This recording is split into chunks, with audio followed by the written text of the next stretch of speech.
Good morning dear students. तो hydrocarbon में हमने एल्केन एक्सरसाइज का सॉल्यूशन कर लिया था। आज की इस क्लास में हम एल्कीन की एक्सरसाइज का सॉल्यूशन करने जा रहे हैं। तो आप सब अपनी सीट ओपन कर लीजिए और ध्यान पूर्वक समझिए। सीट ओपन कर लिया आप सबने? ओके, पहला क्वेश्चन हम पढ़ते हैं। विहाइड्रोहेलोजनीकरण करने पर किस एल्किल हैलाइड से एल्कीनों का मिश्रण मिलेगा?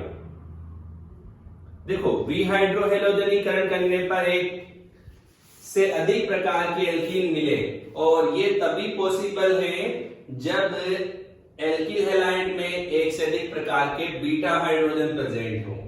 तो हम इसके लिए समझेंगे, जैसे ये क्वेश्चन नंबर 1 का सॉल्यूशन हम कर रहे हैं। नॉर्मल प्रोपिल क्लोराइड, ये है अल्फा बीटा, एक ही बीटा है तो इससे तो बनेगा नहीं, नॉट पॉसिबल। आइसोप्रोपिल क्लोराइड, यहां भी CH3 यहां भी CH3, अल्फा बीटा, दोनों बीटा सेम टाइप के हैं, नॉट पॉसिबल। द्वितीयक ब्यूटिल ब्रोमाइड, 1 2 3 4,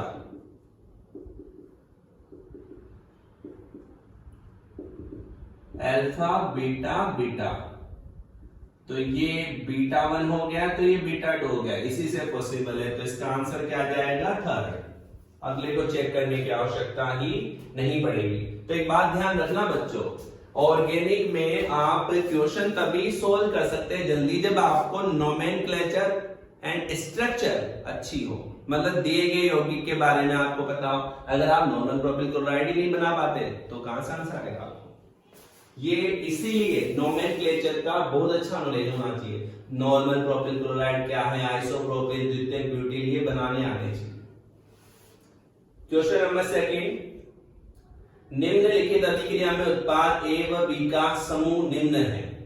तो इसमें सेकंड का सॉल्यूशन हम देख रहे हैं। अभी क्या लिख देते हैं? CH3 CH CH2 CH3, okay. Alcoholic average, अरे ये तो वही हो गया बच्चों, ऊपर वाला ही सेम टू सेम क्वेश्चन है। यही तो द्वितीयक ब्यूटिल ब्रोमाइड यही तो था, इधर तो ये दे रखा है। तो अल्फा बीटा बीटा, तो बीटा 1 बीटा 2 दो टाइप के हैं, तो दो टाइप के एल्कीन बना दो और क्या, उधर से निकालो 1 2 3 4, यहां डबल बॉन्ड आ जाएगा। इधर से निकालोगे तो इधर डबल बॉन्ड आ जाएगा। तो जिसमें ये दोनों आंसर दे रखे हो वो आंसर है, और इसमें ऐसे दे रखे उत्पाद, तो थर्ड हो जाएगा इसका answer. Third is right answer. जानते हो ना, अल्कोहलिक एवरेज कहा जाता है अल्फा से हेलोजन, बीटा से हाइड्रोजन, राइट। आगे बढ़ते हैं। क्वेश्चन नंबर 3, क्वेश्चन नंबर 3 है, निम्न एल्केनॉल ए बी और सी को अम्ल उत्प्रेरक की उपस्थिति में बढ़ती हुई क्रियाशीलता के अनुसार व्यवस्थित कीजिए। एल्केनॉल का मतलब होता है एल्कोहल। अब एल्कोहल का अम्ल उत्प्रेरित निर्जलीकरण होता है, तो याद रखना वह एल्कोहल ज्यादा क्रियाशील होगा जिससे अधिक स्थायी कार्बोकेटायन का क्या हो रहा हो, निर्माण। तो क्वेश्चन नंबर 3, एल्कोहल का अम्ल उत्प्रेरित निर्जलीकरण, ये हमने सीख भी लिया था। 1 डिग्री से ज्यादा 2 डिग्री वाला, 2 डिग्री से ज्यादा 3 डिग्री वाला क्रियाशील होता है, क्योंकि मध्यवर्ती कार्बोकेटायन हमें इसको देखना पड़ता है। तो इसमें देखो आप, जो पहला ऑप्शन है उसमें एल्कोहल का प्रकार कौन सा है? 1 डिग्री है मेरे हिसाब से। तो दूसरे वाले में 3 डिग्री है और तीसरा वाला 2 डिग्री है। ये कंसीडर कर पा रहे हैं आप एल्कोहल की डिग्री? देखो, पहला ऑप्शन में बना देता हूं, एक बार समझा भी देता हूं आपको नहीं समझ में आ रहा हो तो। ये OH इससे जुड़ा है और ये कार्बन 1 से जुड़ा है, इसलिए ये 1 डिग्री हुआ। और दूसरा वाला आप देखो, यहाँ OH जुड़ा है, एक इधर है एक इधर है एक इधर है, तो ये 3 डिग्री हो गया। और ऐसे C वाला हो जाएगा 2 डिग्री। तो इसका आंसर क्या आएगा? B सबसे ज्यादा क्रियाशील, C उससे कम और A सबसे कम। तो B C A वाला आंसर आ जाएगा और दिस इज 3 नंबर। तो इसका आंसर भी 3 हो गया। तो 1 2 3 तीनों के आंसर 3 है। क्वेश्चन नंबर 4 पर आते हैं। आइसोब्यूटाइलीन। अब आइसोब्यूटाइलीन नहीं बना तो लटक गई तुम्हारी जिंदगी अदर जूल में। आइसोब्यूटाइलीन मतलब ब्यूटी नहीं, आइसोब्यूटाइलीन हो गया 1 2 3 4 एक शाखा। अब ये कह रहा है इसका हाइड्रोबोरीकरण, ऑक्सीकरण। चलो चलो दिमाग लगाओ। हाइड्रोबोरीकरण के लिए पहले डाइबोरेन से क्रिया करते हैं और फिर ऑक्सीकरण क्षारीय जलावगण कह रहा है, H2O2 की उपस्थिति में क्षारीय जलावगण। तो याद है इसका तुम्हें AMR, इसकी चाबी बताई थी मैंने, AMR से जल का योग कर दो। फिर एंटी मार्कोनिको 1 2 3, इधर तो हाइड्रोजन जुड़ेगा, इधर OH जुड़ेगा, तो ये वाला प्रोडक्ट बनेगा। ओके, अब ऑप्शन देखो, 1 ब्यूटेनॉल 2 ब्यूटेनॉल, ये 1 ब्यूटेनॉल थोड़ी है, 2 ब्यूटेनॉल भी नहीं है, तो आइसोब्यूटिल अल्कोहल कह सकते हैं क्योंकि मूलक आइसोब्यूटिल है, तो ये कहलाएगा आइसोब्यूटिल अल्कोहल। तो ये देखो वापस बच्चों, नामकरण इतना इंपॉर्टेंट होता है ऑर्गेनिक में। अगर आपको नामकरण नहीं आता है तो दिक्कतें आपके आती ही रहेगी। ओके, ध्यान पूर्वक आपको ये बात समझ में आनी चाहिए। ओके, आइसोब्यूटाइलीन के हाइड्रोब्रोमीकरण 3 मेथिल 1 ब्यूटीन, 1 2 3 4, 1 पर तो इन और 3 पर मेथिल।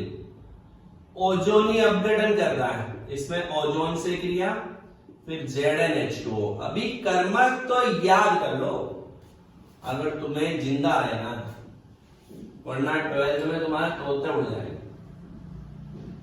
ओजोनी अपघटन में काट दो, काटते ही C double bond O, valency पूरी कर लो, और C और यहां CH3 है, यहां डबल बॉन्ड O, वैलेंसी पूरी कर लो।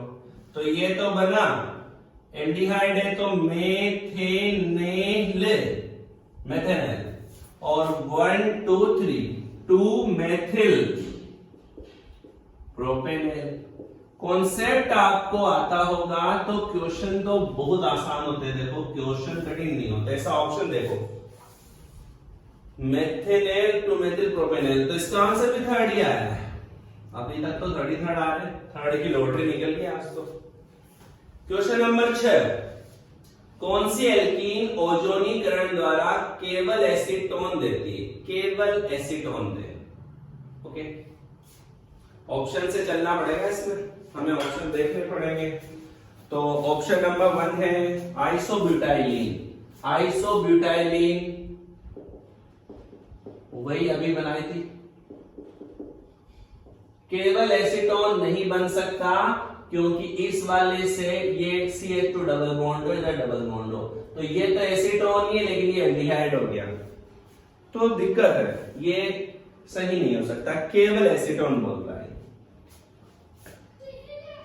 2 3 डाइमेथिल 1 ब्यूटीन, 1 2 3 4, 2 पर मेथिल, 3 पर बी मेथिल, तो इसमें भी इधर एल्डिहाइड ही बनेगा, तो ये भी गलत है। इधर कीटोन भी नहीं बन रहा, एसीटोन भी नहीं बन रहा। तीसरा देखो 2 3 डाइमेथिल 2 ब्यूटीन, 1 2 3 4, 2 पर भी मेथिल, 3 पर भी मेथिल, और यहाँ 2 पर ब्यूटीन है। अब यहां से तोड़ोगे तो दोनों तरफ सेम प्रोडक्ट है, और CH3C बीच में डबल बॉन्ड आएगा, इधर CH3, और मेरे प्यारे बच्चों यही है एसीटोन। इसी को तो कहते हैं एसीटोन। तो इसका आंसर क्या आएगा फिर? क्वेश्चन नंबर 6 का आंसर 3 हो गया। अभी भी 3? अरे क्या हो रहा है, 3 की क्या लॉटरी निकल गई क्या आज? 7वां आइसोब्यूटाइलीन। अरे आइसोब्यूटाइलीन पीछा ही नहीं छोड़ रहा है, क्या है तो पीछे पड़ गया। वैलेंसी तो कंप्लीट कर लोगे ना। अम्लीय KMnO4, अम्लीय KMnO4 मतलब प्रबल ऑक्सीकारक है, एल्कीन के टुकड़े टुकड़े कर देगा, बचा लेंगे। इसका तो एसिड और इसका बीच में शाखा है तो कीटोन, तो कीटोन और इधर HCOOH, और ये हमने सीखा था CO2 प्लस इसमें बदल जाता था जल में। तो क्या आंसर हो गया इसका? एसीटोन, ये तो एसीटोन है और CO2 प्लस जल, तो एसीटोन और CO2 प्लस जल, तो इसका आंसर आएगा पस्ट। क्वेश्चन नंबर 7 का आंसर आएगा पस्ट। ये ध्यान से समझना, तो यहां पहले NC2 लगाना, CH2 आएगा, कर लोगे ना। अम्लीय के एमिनो प्रबल ऑक्सीकारक है, बॉन्ड तोड़ दो, इधर बीच में दोनों तरफ है तो C डबल बॉन्ड आएगा, कीटोन का आगे ऑक्सीकरण नहीं होगा, इससे एल्डिहाइड बनेगा, एसिड में बदल जाएगा, फॉर्मिक एसिड बन रहा है तो वो CO2 और जल में बदल जाएगा। ये सारे तुम्हें सिखा रखे, अगर क्लास से आपने ध्यानपूर्वक पढ़ी है तो क्वेश्चन तो बच्चों वाले क्वेश्चन है। निम्न में से कौन सी अभिक्रिया को एल्कीन में द्विबंध की स्थिति बताने में काम में लेते हैं? अब द्विबंध की स्थिति बताने में हमेशा ओजोनीकरण का ही काम में लेते हैं, क्योंकि जहां द्विबंध होता है वहां से वो बॉन्ड टूट जाता है, और द्विबंध टूट जाने पर दो अलग अलग प्रोडक्ट बनते हैं। तो हाइड्रोबोरीकरण का उपयोग नहीं करते क्योंकि इसमें तो जल का योग होता है। हाइड्रोक्सिलीकरण में भी योग होता है OH का। क्लोरोहाइड्रोक्सिलीकरण भी नहीं ले सकते, ओजोनीकरण ले सकते हैं क्योंकि इसमें विघटन होता है, और द्विबंध की स्थिति पता चल जाती है हमें। तो आंसर 8वें का 4 आ जाएगा। 9वें में देखो, 9वां समझना, ठीक है। 9वें का आंसर हम सोच रहे हैं, क्वेश्चन है CH3CH डबल बॉन्ड CH2, ये 9 नंबर क्वेश्चन पर हम सॉल्यूशन कर रहे हैं।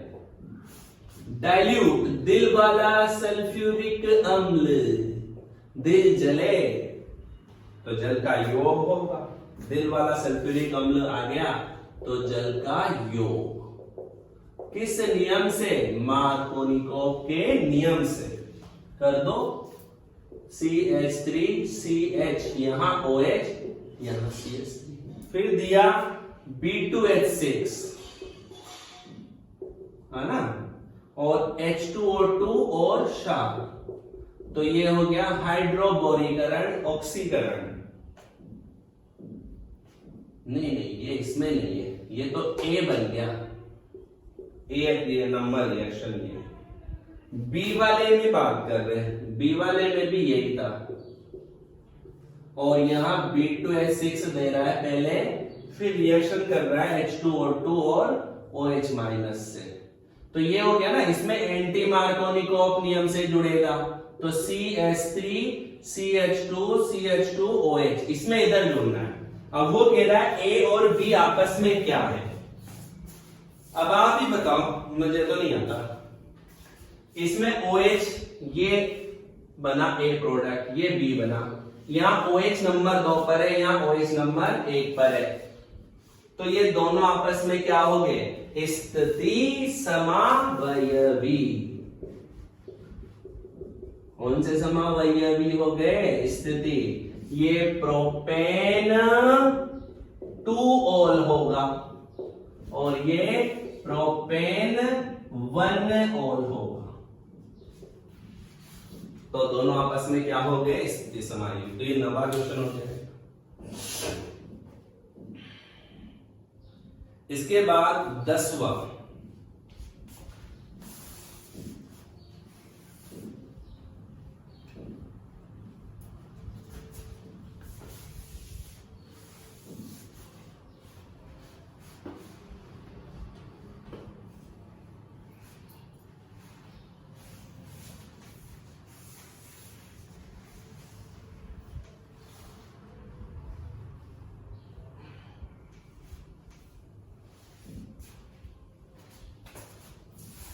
नेक्स्ट 10वें क्वेश्चन का हम सॉल्यूशन देखते हैं, ये इंपॉर्टेंट है। ऐसा दे रखा है और ब्रोमीन का योग दे रहा है। अब ब्रोमीन का योग है, कर देते हैं, एक इधर जुड़ गया, ठीक है, ये प्रोडक्ट कर दिया। अब वो कह रहा है इसको एल्कोहलिक KOH के साथ अभिकृत करो। अब एल्कोहलिक KOH क्या करता है, HX को निकालता है। ओके, तो बच्चों यहां हम देखें अगर ये अल्फा, ये बीटा और ये वाला भी बीटा है इसके रेस्पेक्ट में, तो ये इधर से भी निकल सकता है, यहां से निकले इधर से निकल जाए, फिर यहां से निकले इधर से निकल जाए। तो एक उत्पाद बनने की संभावना तो ये है कि इसमें ट्रिपल बॉन्ड आ जाए। क्या आ जाए, ट्रिपल बॉन्ड। समझ रहे हो ना, जैसे इधर हाइड्रोजन है, इधर भी हाइड्रोजन है, इधर का H इधर का Br, ये दोनों, इधर का H और इधर का Br, तो इस तरीके से हो जाए, तो ये ट्रिपल बॉन्ड आ सकता है। वलय में ट्रिपल बॉन्ड आ गया। ओके, या देखो बच्चों ऐसा होता, संभावना क्या है वो सारी सोचनी पड़ती है। ये वाला जो बीटा हाइड्रोजन है, ये और ये ऐसा हो जाता, तो इसके बेसिस पर प्रोडक्ट ये बनता।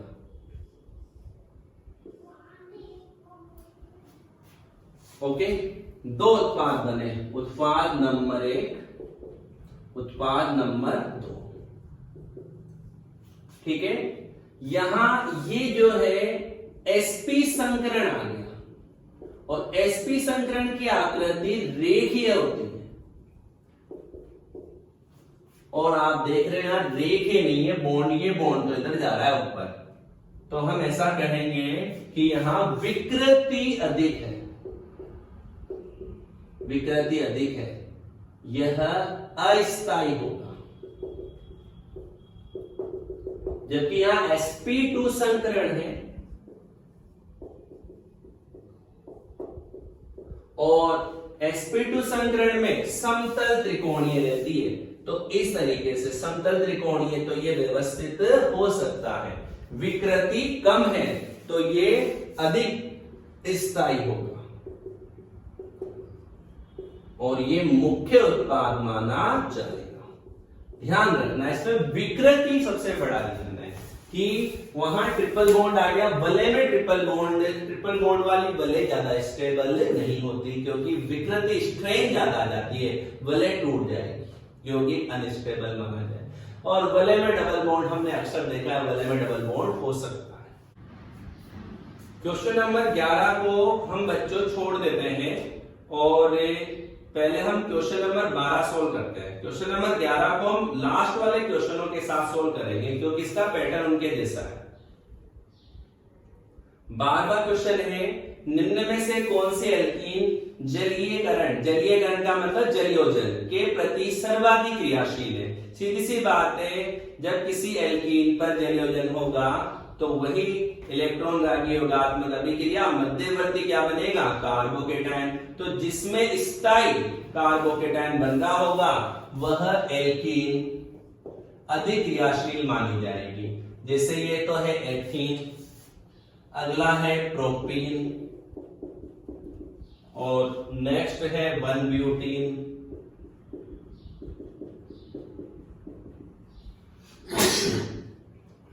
और इसके बाद नेक्स्ट है 2-मेथिल प्रोपीन। 2 पर मेथिल है और ये प्रोपीन। अब देखो इस पर H+ का योग हो गया, ठीक है, तो CH2 यहां प्लस आ गया, इससे 1 डिग्री कार्बोकेटायन बनेगा। इस पर H+ का योग हो, इससे 2 डिग्री बन सकता है, इससे हो, इससे भी 2 डिग्री बन सकता है, और इस पर हो तो इससे 3 डिग्री बनेगा। फिर एंड में इस पर क्या जुड़ जाएगा बोलो, OH-। तो इलेक्ट्रॉन रागी योगात्मक अभिक्रिया में हमेशा मध्यवर्ती कार्बोकेटायन बनता है। तो एल्कीन की क्रियाशीलता मध्यवर्ती कार्बोकेटायन के स्थायित्व के क्या रहती है, समानुपाती। जिसमें अधिक स्थायी मध्यवर्ती कार्बोकेटायन बन रहा होगा वो ज्यादा क्रियाशील मानी जाएगी।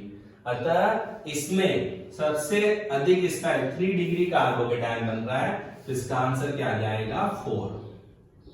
लास्ट वाली सबसे ज्यादा क्रियाशील होगी क्योंकि इसमें 3 डिग्री अल्कोहल का निर्माण हो जाएगा। फिर तो याद रखना जल का योग होगा तो इलेक्ट्रॉन रागी योगात्मक अभिक्रिया में पहले H+, जल में जानते हो ना H+ और OH-, तो पहले H+ का योग हो।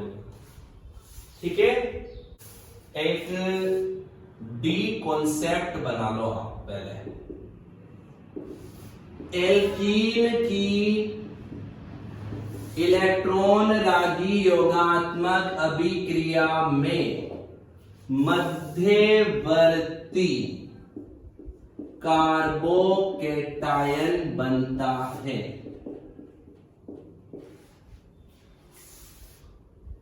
मध्यवर्ती क्या बनता है, कार्बोकेटायन। एल्कीन में HX या जल या HOX का योग तथा मर्क्यूरीकरण विमर्क्यूरीकरण अभिक्रिया में जल का योग मार्कोनिकोव नियम से होता है। लेकिन बच्चों जब हम कंपटीशन में चलते हैं, कंपटीशन में हमें मार्कोनिकोव नियम को भूलकर मध्यवर्ती कार्बोकेटायन के स्थायित्व के बारे में सोचना चाहिए।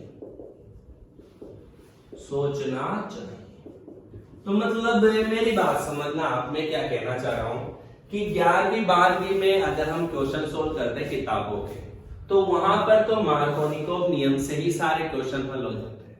लेकिन कंपटीशन में जैसे नीट, IIT जैसे एग्जाम में ऐसे क्वेश्चन आते हैं जहां पर कुछ जगह मार्कोनिकोव नियम से आप आंसर देंगे तो वो गलत आएगा। तो वहां पर हमें मार्कोनिकोव नियम नहीं लगाना है, उसकी जगह मध्यवर्ती कार्बोकेटायन बनाना है और सोचना है अधिक स्थायी मध्यवर्ती कार्बोकेटायन जिसमें बनेगा वहीं पर हमें फिर अभिकर्मक का ऋणात्मक भाग जोड़ना है और उसी के कारण हमारा मुख्य उत्पाद बनेगा। तो मैं चाहूंगा आप ये डी कॉन्सेप्ट एक अपने दिमाग में क्रिएट कर ले, क्योंकि मार्कोनिकोव नियम बड़े बड़े एग्जामों में तो लगता ही नहीं है। अक्सर वहां पे क्वेश्चन थोड़े से जटिल आते हैं, तो वहां पे हमें फिर मध्यवर्ती कार्बोकेटायन का स्थायित्व देखना है अगर वह इलेक्ट्रॉन रागी योगात्मक अभिक्रिया में हम पढ़ रहे हैं। राइट,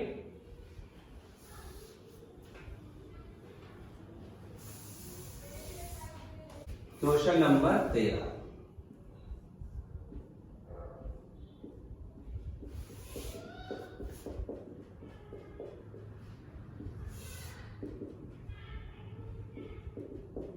मर्क्यूरिक एसिड है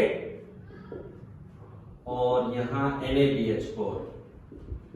तो इस रिएक्शन का हम मीनिंग समझ गए। हमने एल्कीन में ये पढ़ी थी, इसका मतलब मर्क्यूरीकरण विमर्क्यूरीकरण।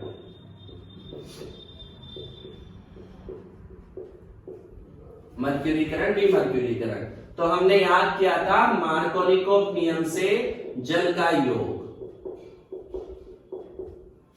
अब बच्चों हम विकट परिस्थिति में उलझ गए हैं, दोनों ही sp2 संकरित कार्बन पर हाइड्रोजन सेम है। तो आपको मैंने डी कॉन्सेप्ट में सिखाया था कि जब आप उलझ जाए तो मध्यवर्ती कार्बोकेटायन सोचो। तो आप ऐसे सोचो कि अगर इस कार्बन पे प्लस आए तो हाइड्रोजन इधर जुड़ गया और ये कार्बोकेटायन पॉजिटिव सिंगल डबल अनुनाद द्वारा कार्बोकेटायन स्थायी है। ठीक है। यदि ऐसा नहीं होता, आप सोचो H+ जब जुड़ता तो H+ इस वाले पर जुड़ता, इधर वाले पे प्लस आता, तो यहां पॉजिटिव सिंगल सिंगल अनुनाद द्वारा कार्बोकेटायन स्थायी नहीं है, तो ये ज्यादा स्थायी, तो इस पर अब OH- जुड़ेगा, मतलब CH, यहां OH, CH2, CH3, तो यह मुख्य उत्पाद होगा। समझ में आई बात? जब ऐसे आप उलझ गए तो फिर आपको कॉन्सेप्ट लगाना है कि जहां मार्कोनिकोव नियम से योग अपन को करना था, तो हम कह देंगे कि यहां मार्कोनिकोव नियम को छोड़कर मध्यवर्ती कार्बोकेटायन का स्थायित्व देख लो, अधिक स्थायी कार्बोकेटायन पर ही ऋणात्मक समूह जुड़ेगा, इसलिए इसका आंसर ये वाला आ जाएगा और हमारे क्वेश्चन के ऑप्शन अनुसार तीसरा आंसर होगा। तो क्वेश्चन 13 के लिए आंसर हमारा क्या हो गया? तीसरा।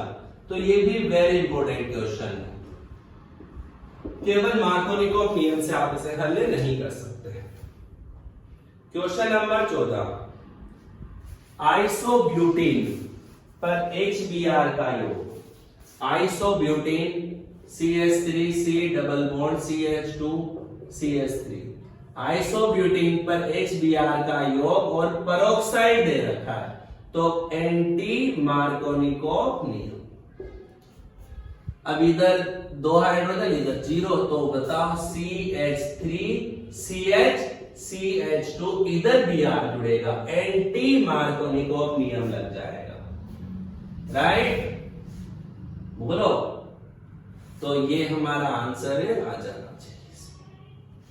क्या हो गया? Isobutyl bromide. आइसोब्यूटिल ब्रोमाइड, साधारण नाम बोलेंगे तो ये हो जाएगा, और इसमें ऑप्शन में साधारण ही दे रखे, तो क्या आंसर हो गया 14वें का? Isobutyl bromide.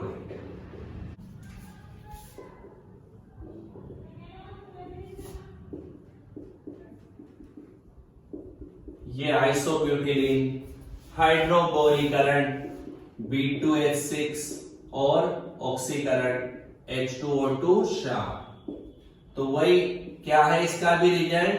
एंटी मार्कोनिकोव नियम से किसका योग? जल का योग। हाइड्रोबोरीकरण में यही होता है, तो CH3C CH2 OH इधर जोड़ देंगे, तो इधर क्या जुड़ जाएगा? H, तो आइसोब्यूटिल एल्कोहल क्या बन गया? Isobutyl alcohol. अब बताओ ये प्राथमिक एल्कोहल है या द्वितीय? OH यहां जुड़ा इस कार्बन पर, ये कितने से जुड़ा? 1 से, तो ये हो गया 1 डिग्री एल्कोहल, प्राथमिक एल्कोहल बनेगा। तो आंसर क्या आ गया इसका? 15वें का पहला, 15वें का आंसर पहला हो गया। ओके, 16वां देखो,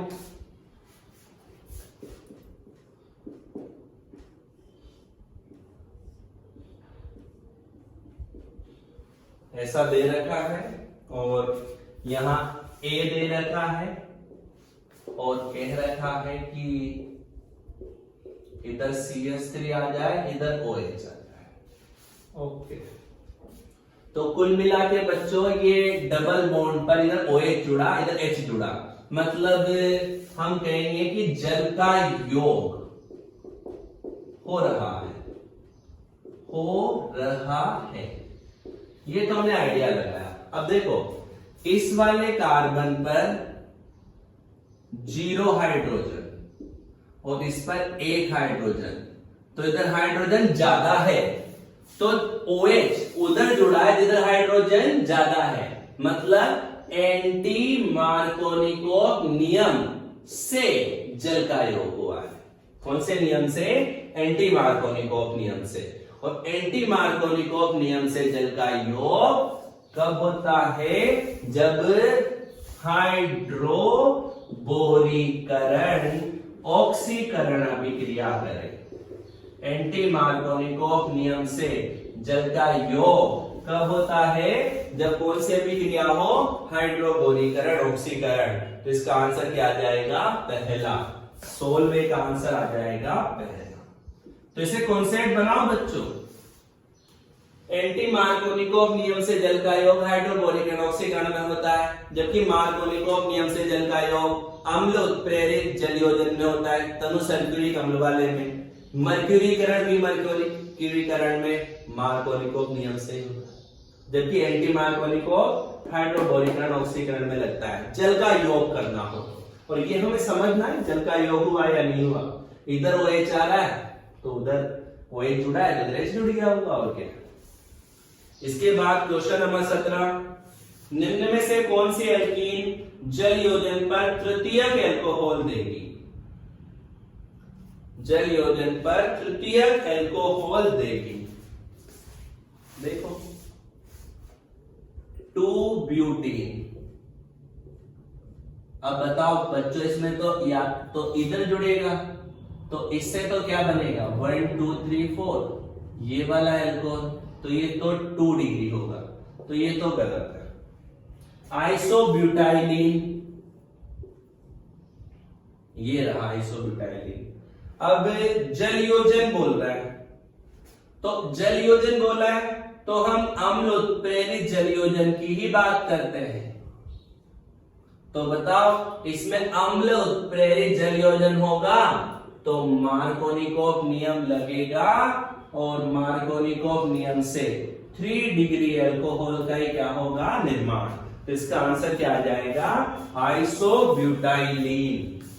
क्वेश्चन नंबर 17 का आंसर क्या आएगा? सेकंड। तो ये स्पेशल केस नहीं है, यहां के नहीं रखा है, जल योजन बोला है। तो सिंपल जल योजन का मतलब होता है तनु सल्फ्यूरिक अम्ल की उपस्थिति में जल योजन। क्वेश्चन 18 देखो, CH3 CH2 CH2Br और एल्कोहलिक KOH। तो अल्फा से हेलोजन, बीटा से हाइड्रोजन, एल्कीन का क्या हो गया? निर्माण। ओके, ये इसके बाद कह रहा है O3 ओजोनीकरण और जिंक H2O जल अपघटन, तो तोड़ दो। CH3 CH double bond O और CH2 डबल बॉन्ड O का निर्माण होना चाहिए। तो बताओ 2 प्रोडक्ट बनेंगे। ए तो क्या हुआ? ए तो ये हो गया प्रोपीन। ओके, ए तो क्या हो गया? प्रोपीन। ये हो गया एथेनेल और ये हो गया मेथेनेल। सही है? तो प्रोपीन, एथेनेल, मेथेनेल, तो A B C। तो आंसर आ गया इसका 18 का आंसर हुआ सेकंड। ये सिंपल क्वेश्चन, ज्यादा कठिन नहीं है। 19 1 क्लोरोब्यूटेन, 1 2 3 4 1 पे क्लोरो, एल्कोहलिक KOH क्या करता है? अल्फा से हेलोजन, बीटा से हाइड्रोजन, तो C यहां डबल बॉन्ड आ जाएगा। 1 ब्यूटीन का क्या हो जाएगा? निर्माण। क्वेश्चन नंबर 19 1 ब्यूटीन यहां पर बनेगी, तो 19 का आंसर क्या हो गया? पहला ही आंसर आ जाएगा। ये सिंपल सा क्वेश्चन है। 20वां 2 butyl CH3 C triple bond C CH3, 2 butyl का अपचयन सोडियम और द्रव ammonia, sodium plus liquid ammonia.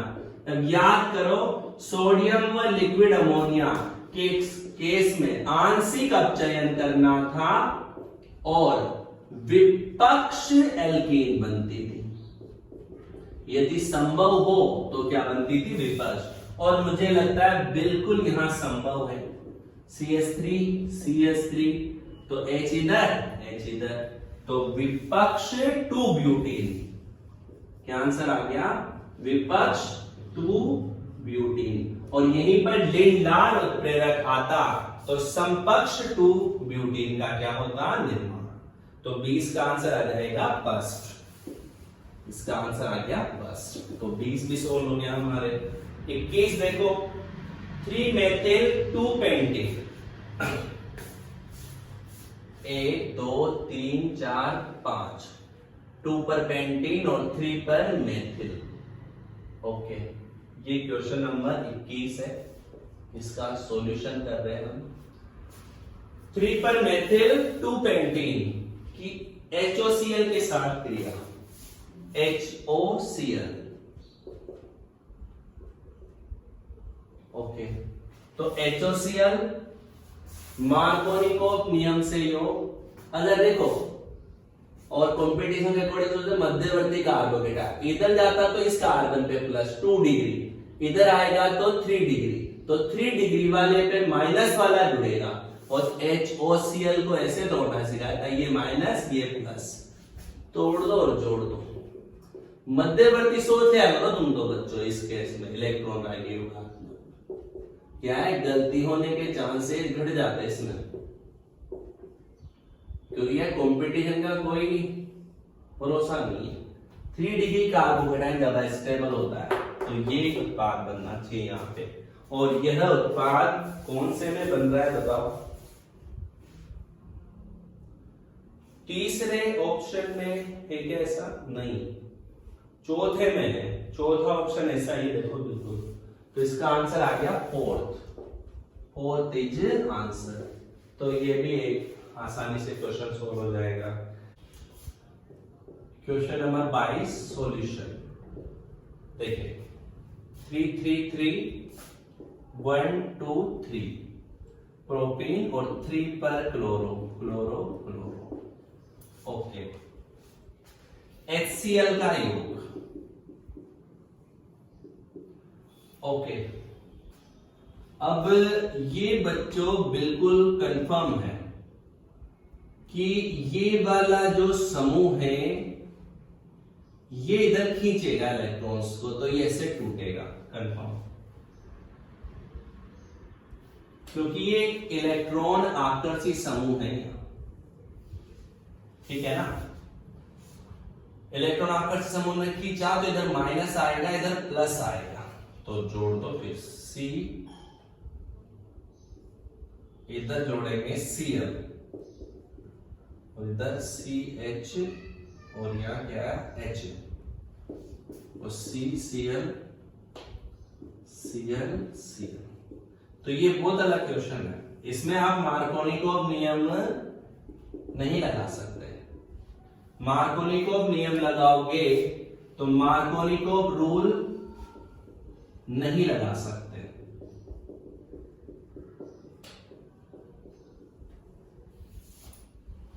ठीक है ना, मार्कोनिकोव नियम लगाओगे तो खत्म, क्योंकि यहां से ये जोड़ना था फिर, जबकि ये वाला समूह इलेक्ट्रॉन आकर्षीय है तो ये तो टूटेगा, ऐसे इधर माइनस जाएगा इधर प्लस जाएगा और प्लस वाले पर जुड़ेगा हमेशा Cl माइनस, तो यहां पर HCl का Cl माइनस इधर जुड़ जाएगा। और वैसे भी देखो हमने समझा था मध्यवर्ती कार्बोकेटाइन पर यहाँ प्लस के पास इलेक्ट्रॉन आकर्षी समूह जुड़ा हो तो इसके स्थायित्व को घटाएगा, और इससे दूर जुड़ा हो जैसे इधर प्लस आएगा तो इसके स्थायित्व को कम घटाएगा, तो ये अधिक स्थायी कार्बोकेटाइन बनेगा जब इधर प्लस आएगा।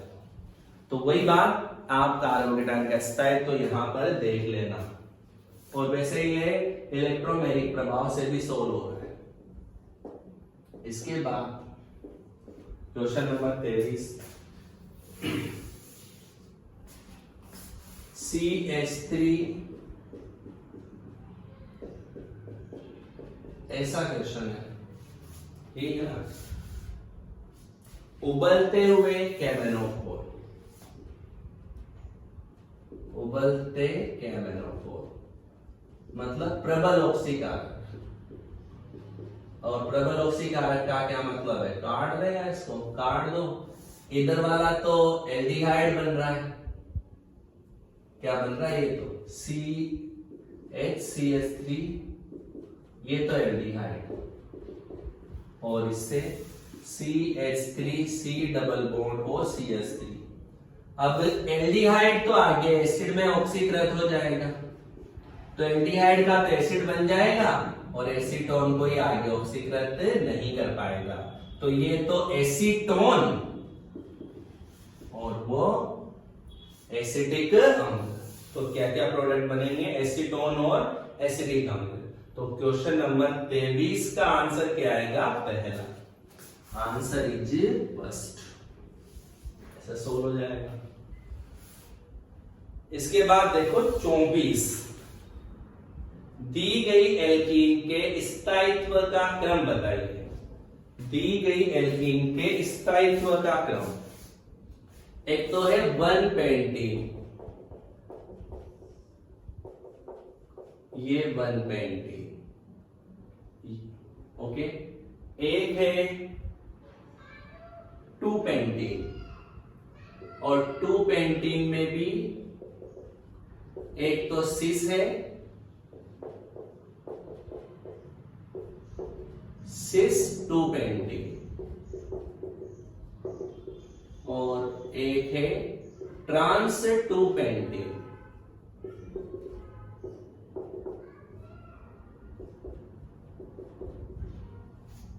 ओके, और एक है butene.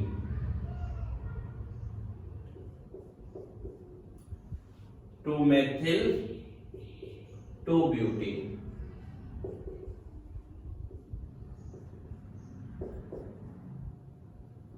Okay, 1 2 3 4, 2 methyl 2 butene, right. तो क्वेश्चन नंबर 24 में ये 4 प्रकार के एल्कीन दे रखी है। अब वो इनका स्थायित्व पूछ रहा है। तो एल्कीन का स्थायित्व समानुपाती था अल्फा हाइड्रोजन की संख्या के। ये हमने पढ़ा था अतिसंयुग्मन प्रभाव में। इसमें देखो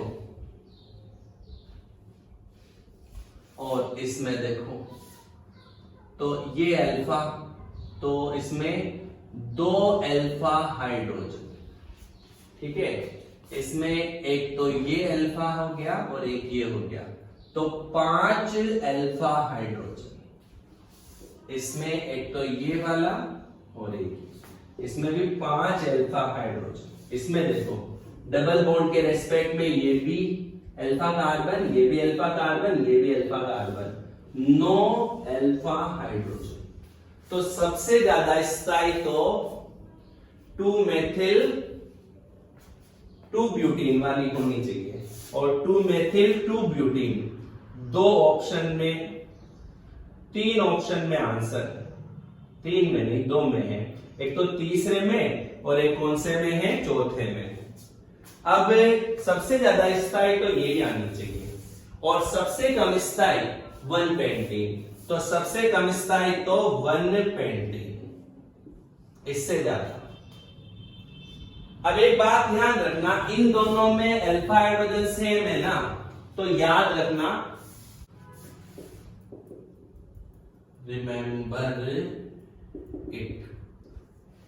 रिमेंबर इट, ट्रांस एल्कीन हमेशा सिस एल्कीन से ज्यादा स्थायी होगी यदि अल्फा हाइड्रोजन की संख्या बराबर हो। यदि अल्फा हाइड्रोजन बराबर हो तो सिस एल्कीन से ज्यादा स्थायी कौन होगी, ट्रांस एल्कीन। तो यहां सिस 2 पेंटीन, फिर उससे ज्यादा ट्रांस 2 पेंटीन, और सबसे ज्यादा 2 मेथिल 2 ब्यूटीन, 2 मेथिल 2 ब्यूटीन। ये बात इसमें याद रखना, या आपको कंफ्यूज करे। एल्कीन का स्थायित्व अल्फा हाइड्रोजन की संख्या बढ़ने पर बढ़ेगा। डबल बॉन्ड के रेस्पेक्ट में अल्फा होता है पहला, 2 अल्फा हाइड्रोजन। डबल बॉन्ड के रेस्पेक्ट में पहला, डबल बॉन्ड के रेस्पेक्ट में पहला, तो 5 अल्फा हाइड्रोजन। डबल बॉन्ड के रेस्पेक्ट में ये भी पहला, ये भी पहला, 5, ये पहला, ये पहला, ये पहला, तो 9 अल्फा हाइड्रोजन। सबसे ज्यादा ये सिस और ट्रांस में, ट्रांस ज्यादा स्थायी, और 120 सबसे कम स्थाई हो जाएगी। तो इसका आंसर हमारे क्या आ जाएगा, 24 का आंसर बन गया थर्ड। तो ये 24 नंबर क्वेश्चन भी हमारे सोल्व हो जाएगा। एक एल्कीन गर्म अम्लीय केमेनोफोर के साथ अभिकृत होकर 4 ऑक्सोपेंटेनोइक अम्ल 1 2 3 4 5 पेंटेनोइक अम्ल 1 2 3 4 पर ऑक्सो मतलब डबल बॉन्ड हो देती है। कोई एल्कीन है एक्स, वह गर्म केमेनोफोर के साथ ऑक्सीकृत होकर ये दे रही है। तो सीधी सी बात है, गर्म केमेनोफोर एल्कीन के डबल बॉन्ड को तोड़ देता है। ओके, तो वह एल्कीन क्या होगी ये पूछ रहा है। पेंटीन दे रखा है पहला option, CH3 CH2 CH2 CH double bond CH3 CH2। इसको तोड़ेंगे तो CH3 CH2 CH2 C double OH और इसका CO2 ये बनता। अतः ये तो आंसर नहीं हो सकता। 2 पेंटीन ले लो, 1 2 3 4 5 यहां से तोड़ते हैं तो इसका acid CH3 CH2 C double OH और ये CH3 C डबल OH, ये भी नहीं हो सकता आंसर, ये भी गलत है। तीसरा देखिए, 1 मेथिल साइक्लोब्यूटीन ये ब्यूटीन और 1 पर मेथिल, ठीक है, इसको तोड़ देते हैं। यहां पर CH था डबल बॉन्ड O हो गया, यहां पर C था डबल बॉन्ड O और CH3। कीटोन को वो आगे ऑक्सीकृत नहीं कर पाएगा लेकिन एल्डिहाइड को एसिड में बदल देगा, C डबल OH यहां आ जाएगा। 1 2 3 4 5 1 2 3 4 5 तो यही आंसर होना चाहिए फिर, सही है ना, क्योंकि इसका नाम वही हो जाएगा 4 पर ऑक्सो पेंटेनोइक अम्ल। तो ये ध्यान रखना, गर्म केमेनोफोर एल्कीन का डबल बॉन्ड तोड़ देगा और एल्डिहाइड बन रहा होगा तो एसिड में बदल जाएगा, कीटोन को आगे ऑक्सीकृत नहीं करेगा। मान लो इसका हम चौथा ऑप्शन भी अगर चेक करें, जैसे देखो साइक्लोप्रोपीन, ये साइक्लोप्रोपीन 1 2 3 1 पर भी मेथिल और 2 पर भी मेथिल। ओके, अब वो कह रहा है गर्म केमेनोफोर, चलो ले लो, तो ये बॉन्ड को ब्रेक करेगा, तो कर दो बॉन्ड ब्रेक, CH3C यहां डबल बॉन्ड हो, यहां डबल बॉन्ड हो, तो ये कीटोन बना और कीटोन का वो आगे ऑक्सीकरण नहीं कर पाएगा। अतः यह भी आंसर नहीं हो सकता, आंसर थर्ड आएगा, थर्ड इज आंसर। तो ये 25 तक क्वेश्चन हमारे सोल्व हो जाएंगे। ओके, तो बच्चों एल्कीन के जो क्वेश्चन हमने हल किए हैं, हम एक बात सीख रहे हैं, कुछ क्वेश्चन सीधे हैं, कुछ क्वेश्चन कठिन हैं, कुछ क्वेश्चनों में हमें दिमाग लगाने की जरूरत है और स्पेशली जहां पे मार्कोनिकोव नियम से योग होता है तो वो छोटी मोटी क्लासों में चलता है। कंपटीशन में हमें मध्यवर्ती कार्बोकेटायन सोचना चाहिए, अधिक स्थायी मध्यवर्ती कार्बोकेटायन, उसी पर हमें अभिकर्मक का ऋणात्मक भाग जोड़ना चाहिए। तो कॉन्सेप्ट थोड़े हमारे क्लियर होने चाहिए, तब ही जाकर हम सॉल्यूशन कर सकते हैं। और ये एक्सरसाइज एक कठिन एक्सरसाइज है, देखो ज्यादा इजी नहीं है। अब इसके जो 26 से लेकर 30 तक क्वेश्चन है वो हम आगे की क्लास में सीखेंगे और एक 10वां क्वेश्चन आगे की क्लास में आपको सिखाएंगे। Okay, thank you.